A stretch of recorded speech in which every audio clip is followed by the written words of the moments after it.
Hello everyone, welcome back to my channel. আশা করি সবাই খুব ভালো আছেন। আজকে একদম গরমের জন্য অ্যাপ্রোপ্রিয়েট একটা রেসিপি নিয়ে চলে এসেছি।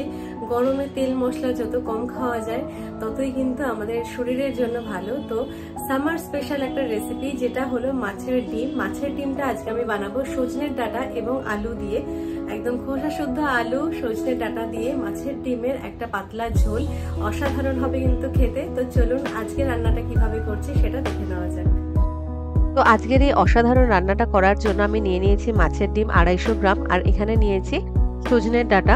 এবার মাছের ডিমটা প্রথমে আমি দিয়ে দিলাম পেঁয়াজ কুচি, দুটো আমি পেঁয়াজ কুচি নিয়েছি, দিয়ে দিচ্ছি পাকা লঙ্কা কুচি, আর দিয়ে দিচ্ছি পরিমাণ মতো নুন, পরিমাণ মতো হলুদ।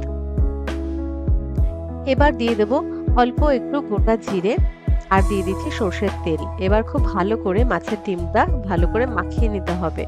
চামচ দিয়েও মাখাতে পারেন বা হাত দিয়েও মাখাতে পারেন। খুব ভালো করে একটু সময় নিয়ে মাছের ডিমটা এইভাবে মাখিয়ে নিয়ে তারপরে আমি বড়াগুলো তৈরি করে নেব। মাছের ডিমটা মাখানো হয়ে গেছে। এবার কড়াইতে আমি দিয়ে দিচ্ছি সর্ষের তেল। মাছের ডিমগুলো ভেজে নেওয়ার জন্য পরিমাণ মতো সর্ষের তেল দিলাম। এর মধ্যে মাছের ডিমগুলো আমি দিয়ে ভেজে নেব। আর মাছের ডিম ভাজার সময় কিন্তু খুবই সাবধানে ভাজতে হবে, তার কারণ হচ্ছে খুবই কিন্তু তেল ছিটকায়। তো একদম সাবধানে আমি এরকম ভাবে ভেজে তুলে নেব।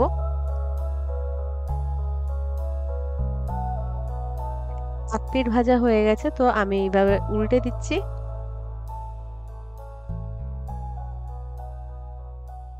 তো মাছের ডিম ভাজা হয়ে গেছে, এবার আমি তুলে নিলাম।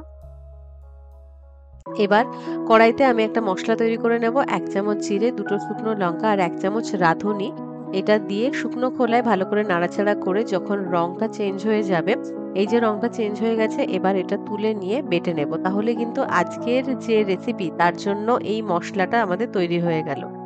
এবার আমি দিয়ে দিচ্ছি কড়াইতে সর্ষের তেল কিছুটা, দিয়ে দিচ্ছি গোটা জিরে ফোড়ন, আর এখানে আমি 2টো আলু, খোসা সহ আলু খুব ভালো করে ধুয়ে আমি এইভাবে লম্বা করে কেটে নিয়েছি। তো আলুটা আমি দিয়ে দিলাম, একটু ভাজা ভাজা করে নেব।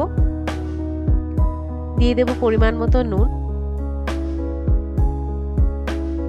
পরিমাণ মতো হলুদও দিয়ে দেব, দিয়ে আলুটা একটু ভেজে নিতে হবে। এবার আমি দিয়ে দিচ্ছি সজনের ডাঁটা। সজনের ডাঁটাটাও ভালো করে কেটে নেওয়া হয়েছে। তো সজনের ডাঁটা দিয়েও কিন্তু বেশ কিছুক্ষণ এটা ভেজে নিতে হবে। এখানে আমি একটা কাঁচা টমেটো, তার অর্ধেকটা আমি এরকম কুচি করে দিয়ে দিলাম। দিয়ে দিচ্ছি পরিমাণ মতো নুন আর পরিমাণ মতো হলুদ। তো এই যে কিছুক্ষণ নাড়াচাড়া করে নিয়ে আমি কিছুক্ষণ ঢাকা দিয়ে দেব। কিছুক্ষণ ঢাকা দেওয়ার পরে আবারও একটু নাড়াচাড়া করে নিচ্ছি। এবার দিয়ে দিচ্ছি 3টে কাঁচা লঙ্কা, আর দিয়ে দেবো পরিমাণ মতো জল।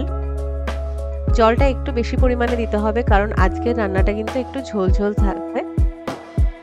একটু পাতলা ঝোল হলে কিন্তু বেশ ভালো লাগবে। দিয়ে দিচ্ছি পরিমাণ মতো নুন।